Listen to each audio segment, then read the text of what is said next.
Hello friends, welcome back to Deaf Talks. So നമ്മൾ ഇന്ന് പറയാൻ പോകുന്നത് ലക്ഷ്മൺ ഉത്തേക്കർ തിരക്കഥ സംവിധാനം ചെയ്ത് വിക്കി കൗശൽ, രശ്മിക മന്ദാന, അക്ഷയ് ഖന്ന എന്നിവർ മെയിൻ ക്യാരക്ടേഴ്സ് ചെയ്ത് ഈ വർഷം, അതായത് 2025 ഫെബ്രുവരി 14 റിലീസ് ചെയ്ത ഒരു ബോളിവുഡ് സിനിമയെ കുറിച്ചാണ്. സിനിമയുടെ പേരാണ് ഛാവ.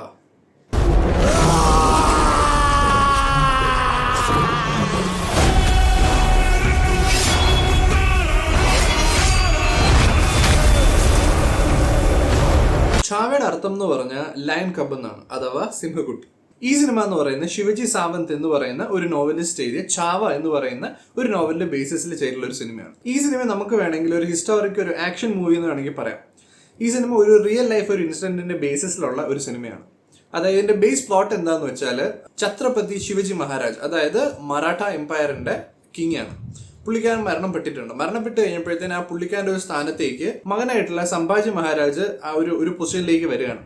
അവരുടെ എഗൻസ്റ്റ് ആയിട്ട് നിൽക്കുന്നതാണ് മുഗൾസ് എന്ന് പറയുമ്പോഴത്തേന് ഈ ഒരു ടൈമിൽ ഔറംഗസേബാണ് ആ ഒരു പൊസിഷനിലുള്ള. ഈ ഒരു കഥ നടക്കുന്നത് 1600s ഒരു മിഡ് ആ ഒരു ടൈമിലാണ് ഈ ഒരു കഥ നടക്കുന്നത്. അപ്പൊ ശിവജി മഹാരാജിന്റെ മരണത്തിന് ശേഷം അവരാണെങ്കിൽ ഔറംഗസേബ് അല്ലെങ്കിൽ മുഗൾ എംപയർ എന്ന് പറയുന്നത് ഇവരുടെ മണ്ടയിൽ ആധിപത്യം സ്ഥാപിക്കാനായിട്ട് ശ്രമിക്കുന്നതും അത് അവർ എങ്ങനെ ഡിഫെൻഡ് ചെയ്യുന്നു എന്നൊക്കെയുള്ളതാണ് ഈ ഒരു സിനിമയുടെ മെയിൻ പ്ലോട്ട് എന്ന് വെച്ചാൽ. ഔറംഗസേബായിട്ട് വരുന്നത് അക്ഷയ് ഖന്നയാണ്. അതുമാതിരി തന്നെ സംഭാജി മഹാരാജിന്റെ വൈഫായിട്ട് വരുന്നതാണ് രാധിക മന്ദാനയുടെ യേശുബായ് ബോൺസൽ എന്ന് പറയുന്ന ഒരു ക്യാരക്ടർ. ബാക്കിയുള്ള മെയിൻ ക്യാരക്ടേഴ്സ് ആരൊക്കെയാണെന്ന് നോക്കുന്നുണ്ടെങ്കിൽ, ഡയാന പെന്റി ഉണ്ട്, ദിവ്യ ദത്തയുണ്ട്, ആശുതോഷ് റാണ, വിനീത് കുമാർ ഉണ്ട്, പ്രദീപ് റാം ഉണ്ട്. പുള്ളിക്കാരൻ നമ്മൾ യൂഷ്വലി ഒരു വില്ലൻ, ഒരു ക്യാരക്ടേഴ്സ് ആണ് കാണുന്നത്. പുള്ളിക്കാരിൽ ഒരു ഡിഫറെന്റ് ആയിട്ടുള്ള ഒരു ക്യാരക്ടറാണ് ചെയ്തേക്കുന്നത്. രോഹിത് പാത്തക് ഉണ്ട്.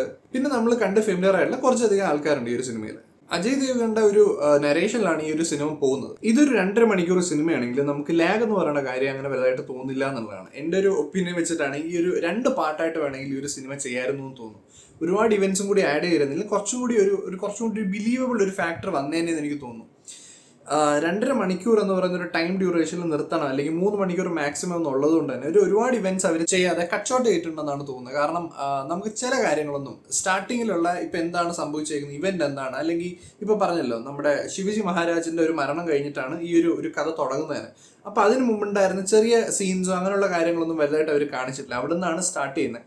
അതായത് ഒരുപാട് ഇവന്റ്സ് കാണിക്കാനുണ്ട് ഈ ഒരു സിനിമയിൽ. അപ്പൊ അതെല്ലാം വളരെ ക്രിസ്പായിട്ട് കാണിക്കാൻ വേണ്ടിയിട്ട് അവർ മാക്സിമം ശ്രമിച്ചിട്ടുണ്ട്. അപ്പൊ എന്ത് സംഭവിക്കും എന്ന് പറഞ്ഞാൽ നമുക്ക് ഈ ഒരു കഥയുടെ ഡെപ്തിലോട്ട് കയറാനുള്ള ബുദ്ധിമുട്ടുണ്ടാവും.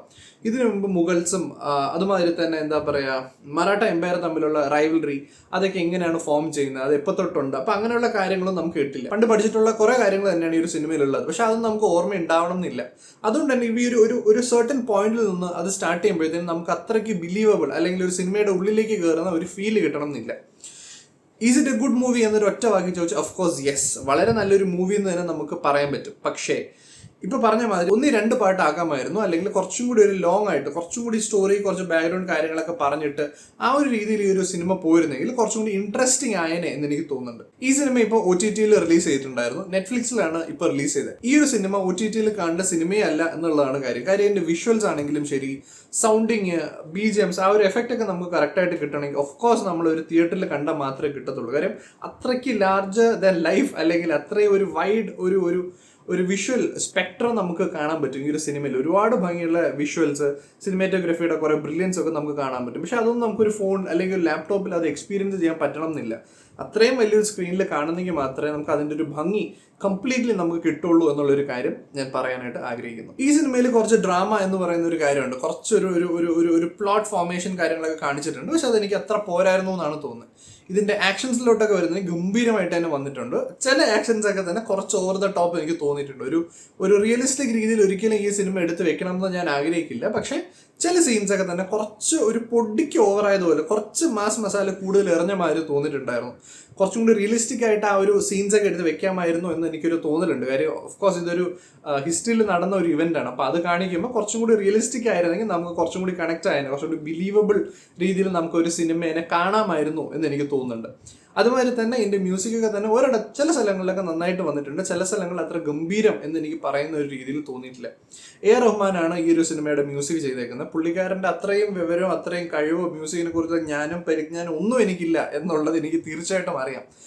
ഞാൻ എൻ്റെ ഒരു ആസ്വാദനത്തിന്റെ ഒരു ബേസിസിലാണ് പറയുന്നത്. ഒരിക്കലും ഈ ഒരു മ്യൂസിക് നല്ലതല്ല എന്നുള്ളതല്ല. എനിക്ക് ഈ ഒരു മ്യൂസിക് ഇതിൻ്റെ അകത്ത് ഉണ്ടായിരുന്ന ബീജംസ് ആണെങ്കിലും മിക്കതും അത്രയും ഒരു കണക്ഷൻ എനിക്ക് കിട്ടിയ മാതിരി തോന്നിയിട്ടില്ല. വളരെ ഡിഫറെൻ്റ് ആയിട്ടുള്ള ബീജംസ് ഒക്കെ തന്നെയാണ് ഇതിൻ്റെ അകത്ത് യൂസ് ചെയ്തേക്കുന്നത്. മ്യൂസിക് ഒക്കെ ആണെങ്കിൽ വളരെ ഡിഫറെൻറ്റ്, ഇതുവരെ കേട്ടിട്ടില്ലാത്ത ഒരു ടൈപ്പ് ഓഫ് ഒരു സംഭവം തന്നെയാണ് ചെയ്തേക്കുന്നത്. പക്ഷെ എനിക്ക് സ്പെസിഫിക്കലി ടു മൈസെൽഫ് എനിക്കിത് അത്രയ്ക്ക് ഒരു ഇൻട്രസ്റ്റിംഗ് ആയിട്ട് ഒരു രസമായിട്ട് എനിക്ക് തോന്നിയില്ല എന്ന് ഞാൻ പറയുന്നു എന്ന് മാത്രം. എനിക്ക് ഹിന്ദിയിലുള്ള പരിജ്ഞാനം കുറവായതുകൊണ്ടാണോ എന്ന് എനിക്കറിയില്ല. ആദ്യം എനിക്കൊരു സ്റ്റാർട്ടിങ് ഒരു half an hour to 1 hour വരെ എനിക്ക് ഒരുപാട് കൺഫ്യൂഷൻസ് ഉണ്ടായിരുന്നു. ഇതാരാണ്, ഇവർ തമ്മിലുള്ള റിലേഷൻ എന്താണ്, ഇവരെന്താണ് ഇങ്ങനെ, ഇതാരാണെന്നൊക്കെയുള്ള ഒരുപാട് കൺഫ്യൂഷൻസ് എനിക്ക് വന്നിട്ടുണ്ടായിരുന്നു. അത് നമുക്ക് സ്പൂൺ ഫീഡ് ചെയ്ത് തരുന്നില്ല എന്നുള്ളതാണ്. അപ്പോൾ അതിൻ്റെ ഡയലോഗ്സ് ബാക്കി കാര്യങ്ങളൊക്കെ വെച്ച് നമ്മൾ മനസ്സിലാക്കി എടുക്കുക എന്നുള്ളതാണ്.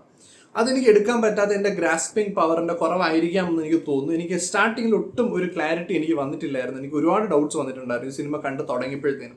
അത് കഴിഞ്ഞിട്ട് നെറ്റിൽ പോയിട്ട് സെർച്ച് ചെയ്ത് ഇന്ന ആളാരാണ്, ഇതാരാണ് എന്നൊക്കെയുള്ള ഞാൻ സെർച്ച് ചെയ്ത് ഒരു ഐഡിയ കിട്ടി കഴിഞ്ഞിട്ടാണ് ഞാൻ പിന്നെ ആ സിനിമ കണ്ടു തുടങ്ങുന്നത്. ഇൻ ദ സെൻസ് ഒരു ഹാഫ് ആൻ അവർ 1 hour ആ ഒരു ടൈം ആയപ്പോഴും എൻ്റെ കൺഫ്യൂഷൻ മാറാത്തതുകൊണ്ട് ഞാൻ സെർച്ച് ചെയ്തിട്ട് ഇവരിന്നെയാണ്, ഇതാണ് തമ്മിലുള്ള റിലേഷൻ എന്ന് പ്രോപ്പറായിട്ട് മനസ്സിലാക്കി കഴിഞ്ഞിട്ടാണ് ഞാൻ സിനിമ കണ്ടത്. അപ്പോഴാണ് എനിക്ക് കുറച്ചും കൂടി മനസ്സിലായതെന്നുള്ളതാണ്. അപ്പോൾ നിങ്ങൾ ഈ ഒരു സിനിമ കാണുന്നുണ്ടെങ്കിൽ നിങ്ങളുടെ ഹിന്ദി എന്താ പറയുക നോളജ് അല്ലെങ്കിൽ ഹിന്ദി ഒരു ഭാഷയുടെ നിങ്ങളുടെ കമാൻഡ് വളരെ നല്ലതാണെങ്കിൽ മേ ബി നിങ്ങൾക്ക് കുറേ കാര്യങ്ങളൊക്കെ മനസ്സിലാവും. അത്രയ്ക്ക് നല്ല രീതിയിൽ നിങ്ങൾക്ക് ഹിന്ദി അറിയില്ലെങ്കിൽ നിങ്ങൾ മേ ബി ഭയങ്കര കൺഫ്യൂഷൻസ് ഒക്കെ തോന്നും. അങ്ങനെ എന്തെങ്കിലും ഉണ്ടെങ്കിൽ നിങ്ങൾ ആദ്യമേ ജസ്റ്റ് ഈ ഒരു ക്യാരക്ടേഴ്സ് ആരാണ്, എന്താണ് ഇവർ തമ്മിലുള്ള കണക്ഷൻ എന്താണ് എന്നൊക്കെയുള്ള ഒരു ഐഡിയ കിട്ടി കഴിഞ്ഞിട്ടാണ് നിങ്ങൾ ഈ ഒരു സിനിമ കാണുന്നതെങ്കിൽ നിങ്ങൾക്ക് കുറച്ചും കൂടി നന്നായിട്ട് എൻജോയ് ചെയ്യാൻ പറ്റും എന്നുള്ളതാണ്. ത്രില്ലിംഗ് മൂമെന്റ്സ് ഒരുപാടുണ്ട് ഈ ഒരു സിനിമയിൽ. ഒരുപാട് ആക്ഷൻസ് ആണെങ്കിലും ശരി, ഡയലോഗ് ആണെങ്കിലും ശരി, ആ ഒരു ആറ്റിറ്റ്യൂഡ് ഉണ്ട്. സംഭ മഹാരാജിന്റെ ആ ഒരു ആറ്റിറ്റ്യൂഡ് ഉണ്ട്. അത് ഗംഭീരമായിട്ട് അതെന്താണോ വേണ്ടത് അത് വിക്കി കൗശൽ കറക്റ്റായിട്ട് ആ സ്ക്രീനിൽ കൊണ്ടുവന്നിട്ടുണ്ട്. ഒരുപാട് നല്ല ക്യാരക്ടേഴ്സ് ഉണ്ട് ഈ ഒരു സിനിമയിൽ. എസ്പെഷ്യലി ഔറംഗസേബിന്റെ ആ ഒരു ക്യാരക്ടർ ചെയ്തിരുന്നത് നമ്മുടെ Akshaye Khanna was too good. അതായത് ഔറംഗസേബ് ഒരുപാട് പ്രായമായിട്ടുള്ള ഒരു ടൈമിന്റെ ഒരു പരിപാടിയൊക്കെ കാണിക്കുന്നത്. ചെറിയൊരു വേരിയേഷൻ ഉണ്ട്, കുറച്ച് ടൈം പീരീഡിൽ ഒരു വ്യത്യാസം വരും. എന്നാലും നമുക്ക് തോന്നില്ല ഇത് അക്ഷയ് ഖന്നയാണോ ചെയ്യുന്നതെന്ന് തോന്നി. ഈ ഒരു ക്യാരക്ടർ കുറച്ച് കഴിയുമ്പോൾ നമുക്ക് ഇത് ഈ പുള്ളിക്കാരൻ്റെ മോഹം മാറിയല്ലോ എന്നൊക്കെ തോന്നുന്നു. കാര്യം അത്രയും നന്നായിട്ട് ആ ഒരു ക്യാരക്ടറിനെ അവർക്ക് കൊണ്ടുവരാൻ പറ്റിയിട്ടുണ്ട് സ്ക്രീനിൽ.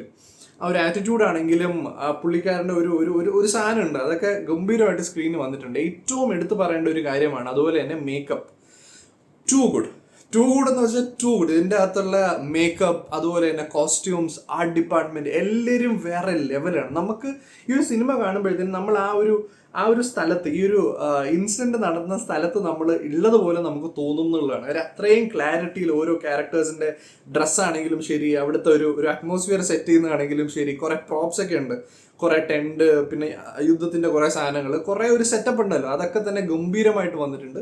റിയലിസ്റ്റിക് ആയിട്ട് നമുക്ക് തോന്നും എന്നുള്ളതാണ്. It's a big budget movie. അത് നമുക്ക് കാണാനും പറ്റും സ്ക്രീനിൽ എന്നുള്ളതാണ്. ഇതിൽ എല്ലാവരുടെ ആക്ടിങ് ഗംഭീരമായിട്ട് വന്നിട്ടുണ്ട്. ഒരാളുടെ ആക്ടിങ് പോലും അത്രയ്ക്ക് പോരാ എന്ന് എനിക്ക് തോന്നിയില്ല. എല്ലാവരും നന്നായിട്ട് തന്നെ ചെയ്യും. പക്ഷേ മ്യൂസിക് ഡിപ്പാർട്ട്മെന്റ് എനിക്ക് അത്രയ്ക്ക് കണക്ട് ആയില്ല എന്നുള്ളതാണ്. ആക്ഷൻസിന്റെ ഇടയിലുള്ള ചില സീൻസ്, ചില പാട്ടൊക്കെ തന്നെ അതിലൊരു കണക്ഷൻ തോന്നിയില്ല. സീൻ എവിടെയോ പോകുന്നു, ഫൈറ്റ് കോറിയോഗ്രഫി വാസ് ഗുഡ്. ആ ഒരു സീനിനെ കുറിച്ചാണ് പറഞ്ഞത്. ഒരു സീൻ എവിടെയോ പോകുന്നു, മ്യൂസിക് അതിൽ അത്ര കണക്ട് ആവാത്ത പോലെയൊക്കെ എനിക്ക് തോന്നിയിട്ടുണ്ടായിരുന്നു.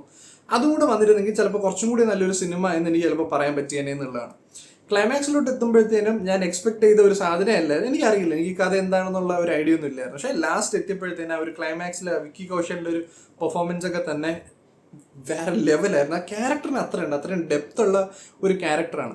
രശ്മിക മന്ദാന ആണെങ്കിലും ശരി, വലുതായിട്ടൊന്നും ചെയ്യാനൊന്നുമില്ല. പക്ഷെ ചെയ്യാനുള്ളതൊക്കെ ഡീസെൻ്റ് ആയിട്ട് നന്നായിട്ട് തന്നെ, ഒരു മോശം ഒന്നും പറയാൻ ഒന്നും ഇല്ലാതെ തന്നെ അവർ ചെയ്ത് വെച്ചിട്ടുണ്ട് ഈ ഒരു സിനിമ എന്ന് പറയുന്ന കാര്യം നമ്മൾ സമ്മതിച്ചു കൊടുത്തേ പറ്റും. It was good. ഈ സിനിമയ്ക്കകത്ത് കുറച്ചൊരു ഫസ്റ്റ് ഹാഫ് ആ റേഞ്ച് ഒക്കെ കഴിയുമ്പോഴത്തേന് തന്നെ, അല്ല ടു ബി ഓണസ്റ്റ് സ്റ്റാർട്ടിങ് തൊട്ട് തന്നെ കുറച്ച് ബ്ലഡ് ഷെഡും ബാക്കി കാര്യങ്ങളൊക്കെ ഉണ്ട്, കുറച്ച് വയലൻസും കാര്യങ്ങളൊക്കെ. ഓഫ് കോഴ്സ് യുദ്ധം ഒരു മോഡാണല്ലോ, അപ്പോൾ എന്തായാലും അങ്ങനെയുള്ള കാര്യങ്ങളൊക്കെ ഉണ്ടാവും. ക്ലൈമാക്സിലോട്ടൊക്കെ എത്തുമ്പോഴത്തേന് ഈ ബ്ലഡ് ഷെഡ് വയലൻസ് എന്നൊക്കെ പറഞ്ഞ എക്സ്ട്രീം ഒരു സാധനം ഉണ്ട് ഈ ഒരു സിനിമയിൽ. അത് ജസ്റ്റ് ഒന്ന് പറയുന്നതേ ഉള്ളൂ.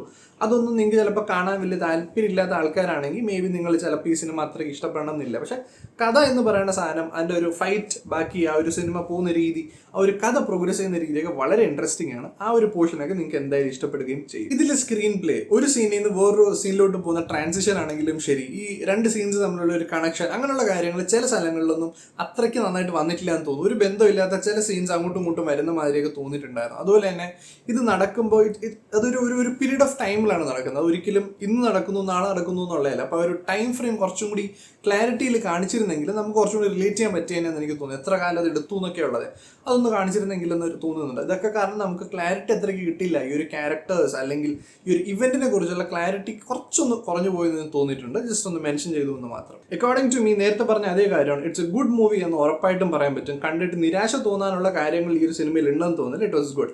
പക്ഷേ ഇതിനെക്കാട്ടി കുറച്ചും കൂടി ഒരു നല്ല ഔട്ട്പുട്ട് തരാനായിട്ട് ചിലപ്പോൾ മ്യൂസിക്, അതുപോലെ തന്നെ ഫൈറ്റിലെ ചെറിയ കാര്യങ്ങൾ, അതുപോലെ തന്നെ ഇതിന്റെ ഡ്യൂറേഷൻ കുറച്ചും കൂടി വലുതാക്കിയിരുന്നെങ്കിൽ, ചിലപ്പോൾ ഒരു 3 മണിക്കൂർ വരെ കൊണ്ടുപോയിരുന്നെങ്കിൽ എന്ന് ഞാൻ ആഗ്രഹിക്കുന്നു. ഞാൻ ഒരിക്കലും ഒരു ഭയങ്കര ഫാസ്റ്റ് മൂവി മാത്രം എൻജോയ് ചെയ്യുക എന്നുള്ള ഒരാളല്ല. എനിക്ക് കുറച്ച് ഡ്രാമ, ഒരു പ്ലോട്ട് ഇങ്ങനെ അതൊന്ന് പ്ലോട്ട് തിക്കൻസ് എന്ന് പറയുന്ന ഒരു എഫക്റ്റ് ഒക്കെ കിട്ടുന്നത് എനിക്ക് ഭയങ്കര ഇഷ്ടമാണ്. എനിക്ക് സ്ലോ പേസ് മൂവി ആണെങ്കിൽ ഐ എം ഹാപ്പി വിത്ത്. അപ്പോൾ ചിലപ്പോൾ ബാക്കിയുള്ളവർ ചിലപ്പോൾ അത് അത്ര ഇഷ്ടപ്പെടണമെന്നില്ല. അതുകൊണ്ട് വരെ ഒരുപാട് ഒരു കട്ട് ഷോട്ട് ചെയ്തിട്ടുണ്ടാവണം. അപ്പോൾ കുറച്ചും കൂടി ഒരു പ്ലോട്ടൊക്കെ ഒന്ന് കാണിച്ച് കുറച്ചും കൂടി ഒരു സ്ലോലി അത് ഡെവലപ്പ് ചെയ്ത് വന്നിരുന്നെങ്കിൽ കുറച്ചും കൂടി നന്നായേനെ, കുറച്ചും കൂടി ക്ലാരിറ്റി കിട്ടിയാൽ ഈ കഥയെക്കുറിച്ച് എന്ന് എനിക്ക് തോന്നുന്നുണ്ട്. കുറേ കാര്യങ്ങൾ ഇവൻസും കൂടി ആഡ് ചെയ്തിരുന്നെങ്കിൽ അപ്പോൾ ഈ കൺഫ്യൂഷൻസ് കുറേ കാര്യങ്ങളൊക്കെ കുറഞ്ഞിരുന്നേനെ. അപ്പോൾ overall it's A good movie, ഗംഭീര മൂവി എന്ന് പറയാനുള്ള ഒരു ലെവലിൽ എത്തേണ്ട ഒരു മൂവി. പക്ഷെ അത്രയ്ക്ക് അങ്ങോട്ട് എത്തിയില്ല എന്ന് എനിക്ക് തോന്നുന്നു. സാറ്റിസ്ഫൈഡ് ആണോ? Of course yes. ഭയങ്കരമായിട്ട് സാറ്റിസ്ഫൈഡ് ആണോ? Not at all. അപ്പോൾ നിങ്ങൾ ഈ സിനിമ കണ്ടിട്ടുണ്ടെങ്കിൽ നിങ്ങൾക്ക് എന്ത് തോന്നുന്നു ഈ സിനിമയെക്കുറിച്ച്? നിങ്ങൾക്ക് ഇഷ്ടപ്പെട്ടോ? 10ന് എത്ര റേറ്റിംഗ് കൊടുക്കും എന്നും കൂടി താഴെ കമൻറ്റ് ചെയ്യുക. അത് ബാക്കിയുള്ളവർക്ക് ഈ സിനിമ കാണണോ കാണണ്ടേ എന്നൊക്കെ ഡിസൈഡ് ചെയ്യാനായിട്ട് ഒരു ഹെൽപ്ഫുൾ സംഭവം ആയിരിക്കും. അപ്പോൾ അത്രയൊക്കെ ഉള്ളൂ guys. Thank you so much for watching. അൻറ്റിൽ then bye.